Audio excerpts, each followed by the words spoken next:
Welcome back to Bravo Breaking News. I'm Kim reporting live from New York on BravoCon Eve. And joining me this week, of course, is my chief correspondent, Lisa. Hi, everyone. Today we are going to be breaking down part one of the Real Housewives of Beverly Hills reunion. Who does Garcelle think sent the bots after her son? And who made Andy yawn yet again? Hit that subscribe button and settle in because we're going to break it all down.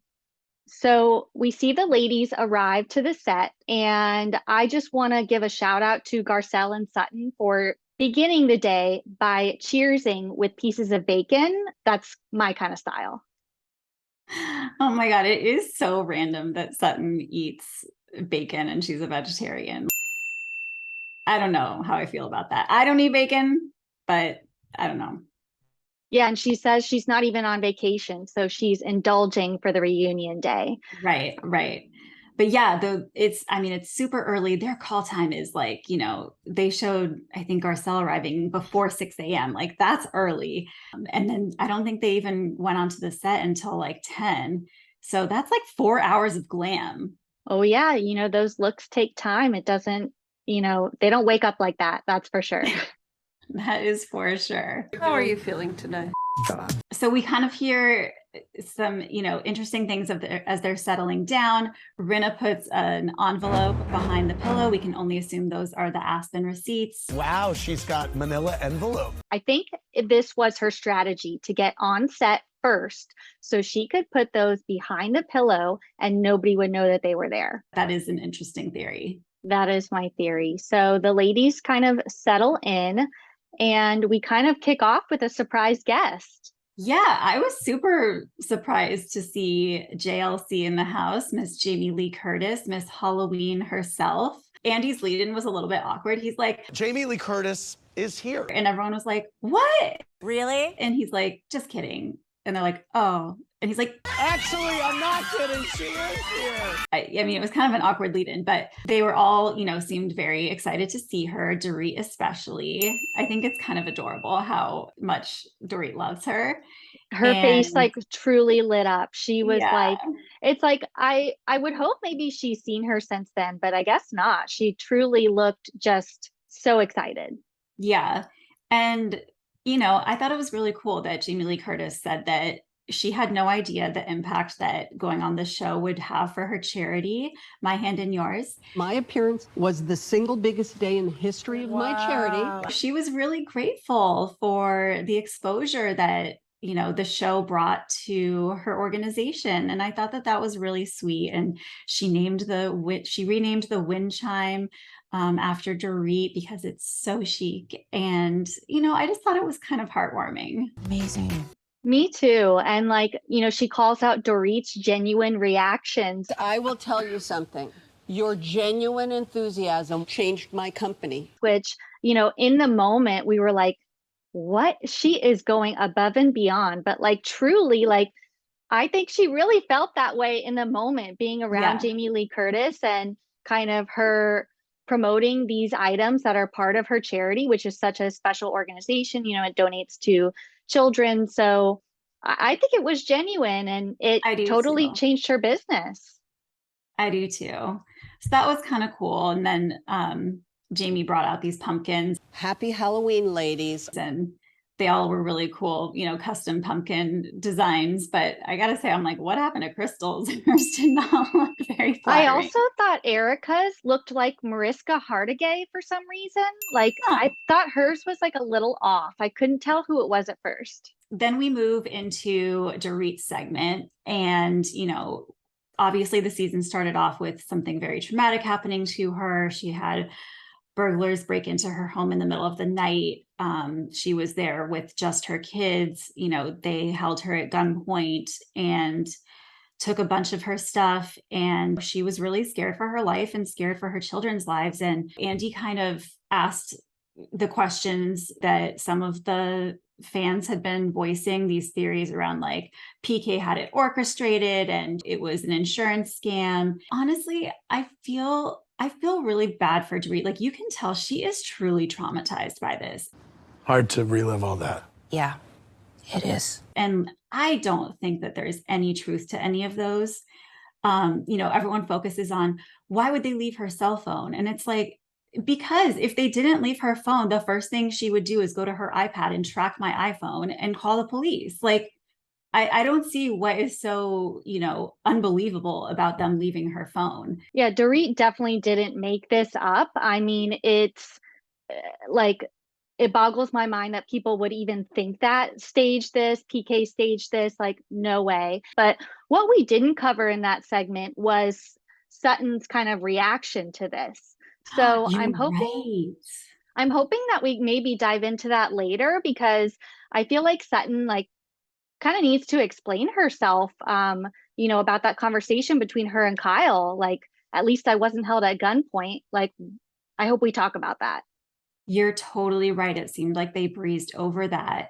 I don't know. Maybe we'll get into it when we talk about, when Sutton gets her segment.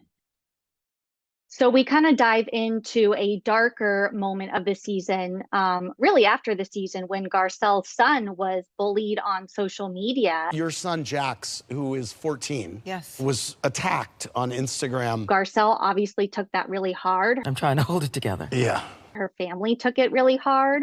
And when asked if she thought it was somebody in the group, she said yes. Did you think it was someone in this group? If I'm going to be honest, I did, absolutely. I thought that was pretty shocking.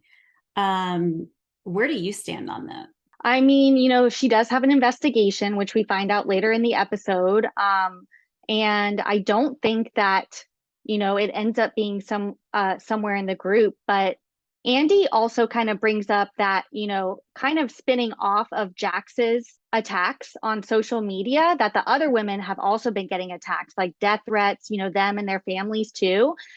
I do like how Andy kind of jumped in and said, Bravo condemns this entirely. They do not support this. Like, this is just a TV show. It's a TV show, everybody. You don't have to take it that seriously if people are like receiving death threats. I don't like death threats. No, but you can tell, that Garcelle is still hurting over this. I mean, rightfully so. And she kind of said, like, If you attack my children, most likely I will You're leave. out. and, it made me question, I'm like, is she going to be coming back next year? Because I'll really miss her if she's not here. But at the same time, if I were in her position, I would have to think seriously about, like, is it worth it? Totally. I agree. So one moment that I definitely want to point out is, Dorit's talking, and she's talking about something really serious about her trauma. And again, she stops and says, "Am I boring you?" And we see that Andy is once again yawning or swallowing a yawn. Are you kidding me? I am sorry. Again? When I was watching, I was like, wait, I've seen this before. I was having like Dorit déjà vu. And the editors put it in where last year, the same thing happened. I don't feel like I hijack conversations. Am I boring you? And it was just like, oh my God, Andy, 2 years in a row, like, you got to get it together, dude. Dorit's long-winded. I am long-winded. I mean, she can't help herself. She just goes on. And I don't know. I'm sorry, sweetie, but your robbery happened at the beginning of the season, and we understand that you're still traumatized, but maybe let's keep it brief and move along. You're like, let's wrap it up. Yep. Oh my God. I kind of felt bad for her, but it was pretty funny. Then we dive into the Crystal versus Sutton dark comment that we were so fixated on at the beginning of the season. And this is honestly like where Crystal lost me. You realize you're saying completely opposite of what you said to us then. Lost me. Yes. I mean, so we come to find out that there was no dark comment. It was a dark feeling. What you said was she said something dark. That's how I felt. Okay, maybe she felt uncomfortable in the situation, but that's not really the point here. The point here is that Crystal dragged this on, continued to double down that there was something so dark she could not even mention it, that Sutton said, when in reality, that never happened. I was like, wait, what? Like, then what were you going on about? It's just so strange. And honestly, to just like completely flip on herself now at the reunion, I don't even know what to do with that information. Like, I'm just like, I'll say it. I'm done with Crystal. I think she is probably, she seems like a lovely human, but I don't think she's right for this show. Why are you making something out of nothing? And she shares that it's like from the first time she ever spoke to Sutton, which was like so long ago. Like, why bring it up now? And it's almost like, when you get caught in a lie, it's almost like you have to keep lying in order to, maintain this story that you've made up. So it's like she kept saying it happened. She had to double down. She said it on Watch What Happens Live. It's like she almost had to keep lying in order to keep her story straight. And then, but then now, instead of taking it to the grave, all of a sudden now she's like, well, okay, never mind. It wasn't anything specific. It wasn't something specific. So it's just weird. And justice for Sutton. I mean, honestly, like, Sutton, as we've said, can be clumsy with her words, but I've never thought of her as racist. I never thought that she said something so dark that Crystal could never share it. So justice for Sutton.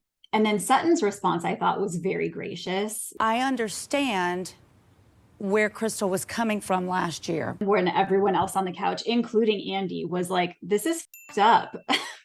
Yeah, like the learning experience is don't accuse somebody of saying something that's so dark on television. Like even he was like, what the f, Crystal? I think it's great that you're okay, but I spent 3 episodes watching wondering what this dark comment was. Yeah, Andy schooling Crystal was pretty fiery. Yeah, that's not a good sign for her future as a housewife if Andy's over it too. Mm-hmm. Okay, so then we have Diana calling in from home, which is really Hawaii, I guess. Hi, everybody. And she's sick. Oh, but really? She was in Hawaii? She's in Hawaii. She's been in Hawaii for like several months now, but she zooms in, and I think this is the only time we're going to see her. So they basically kind of run through every question that we've had for her. I want to start with some burning questions. If she knows Jeffrey Epstein, or if she's connected to him. Did you know him? Never met that man. That was kind of crazy and she just denies it. And we got to the bottom of the lip licking. It's actually a nervous tick. It's not attractive. I'm so sorry. Now she's probably hyper aware of it. We talk about how she donated money to the plane crash victims in Erica's case. I can't be part of the storyline where I know there are victims and orphans and not do something about it. Andy asks Erica, how she felt about that. And was it shady? I think that's wonderful. What did you think about Erica's response? I thought that Erica handled it well. I mean, if there are orphans and widows, which Erica still seems hesitant to admit, obviously Erica can't support them at this moment. So she was okay with Diana supporting them and helping them out. So I thought that was cool of Erica. Yeah, same. I thought she handled it pretty well. So we get Diana and Garcelle. So this is really where Diana, again, like loses me because not that she didn't lose me already, but Garcelle basically thinks that it was Diana who unleashed the bots on Jaxs on Instagram. I did, if I'm going to be honest, I did think she was behind it. Absolutely. I think we as viewers, that was kind of the first thought that we had as well. But I don't think that it was her. I really don't think that any of these women are that evil to do something like that. I agree. So I think, someone kind of took it upon themselves to do it on Diana's behalf, and that's how her name got brought into it. Diana and Garcelle were obviously feuding. So, it did not look good for Diana, but I really don't think that it was her who actually went out and did that. No, I don't think so, but it seems to have caused tension between them regardless. I mean, Diana's basically like going after Garcelle on social media. She is targeting me on social media almost every day. She won't stop. She sent a threatening text to Garcelle because of this message that Jax shared on Instagram, because all of the messages he was receiving were like, leave Diana alone. And he just shared one like kind of innocently. with her name in it. And then Diana just like lost it on Garcelle, which I thought was like a little inappropriate. And I totally agree with Garcelle. Like, this isn't about you. People are actually standing up for you. People are saying the most inappropriate things to Jax on Instagram. This is about him and protecting him. This is not about you. Yeah, I totally agree. Like, it obviously in that moment, you know, Jax didn't do it to make Diana look bad. He was just, you know, obviously very distraught and trying to show everyone like, this is what's happening to me right now. He's 14 years old. Like, it is so beyond awful, like what that kid had to go through. And I'm sure is probably still going through on some level. And, you know, Diana was like, well, maybe he just could have taken my name out of it. Yeah, that's what I'm saying. Cancel. I think Diana was coming from a place of she wants to protect her family too. However, in this moment, yeah, it was not the right thing to ask of Garcelle. No. And honestly, I think this is the last we see of Diana. Oh yeah, she's gone, baby, gone. No, I don't think she's going to be on the next 2 parts. I don't think we need to see her next season for sure. So sayonara, sucker.